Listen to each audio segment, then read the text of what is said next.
ചുണ്ടിൽ പ്ലാസ്റ്റിക് പോലത്തെ വസ്തു കുടുങ്ങി കഷ്ടതയിലായ ദേശാടന പക്ഷിയെ അധ്യാപിക രക്ഷപ്പെടുത്തി. കായംകുളം ചേരാവള്ളി കോലെടുത്ത് സ്വദേശിനി അനു ചന്ദ്രനാണ് രക്ഷകയായത്. കഴിഞ്ഞ ദിവസം പക്ഷിയെ രക്ഷിക്കാൻ നടത്തിയ ശ്രമം വിപുലമായിരുന്നു. എന്നാൽ ശനിയാഴ്ച ദൗത്യം വിജയിച്ചു. അതിന് CDNet ന്യൂസും തുണയായി. ആ കഥ ഇങ്ങനെ.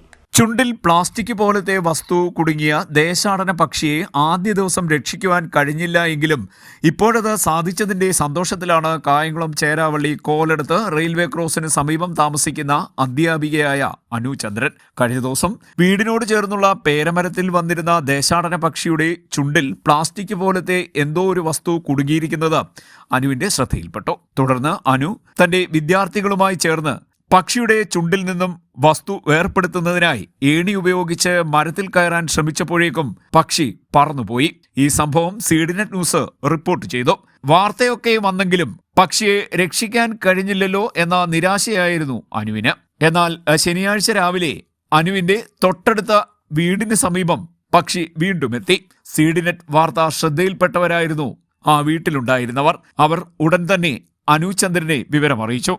അനു ഉടൻ സ്ഥലത്തെത്തി വെളിംപ്രദേശത്ത് നിൽക്കുകയായിരുന്ന പക്ഷിയെ പിന്തുടർന്ന് പതിയെ പിടികൂടി പ്ലാസ്റ്റിക് നൂല് പോലെയുള്ള വസ്തു ചുണ്ടിൽ നിന്ന് നീക്കം ചെയ്തു. ഇതിനിടെ ചുണ്ടിൽ നിന്ന് വസ്തു മാറ്റി രക്ഷപ്പെടുത്തിയ പക്ഷിക്ക് അല്പം വെള്ളം കൊടുക്കാൻ ശ്രമിച്ചെങ്കിലും അനുവിനെ പക്ഷി കൊത്തി.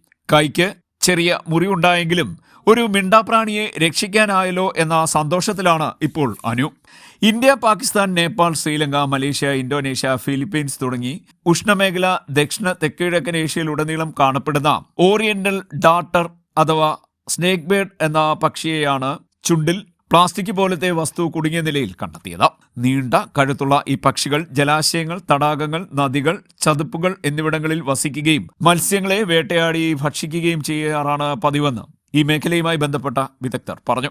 ചുണ്ടിൽ വസ്തു കുടുങ്ങിയതിനെ തുടർന്ന് തീറ്റ തേടാൻ കഴിയാത്ത അവസ്ഥ ഉണ്ടാകാമെന്നും അതുകൊണ്ടാണ് ക്ഷീണിതാവസ്ഥയിൽ കാണപ്പെട്ടതെന്നും ഇവർ പറഞ്ഞു. CDNet news, Kayamkulam.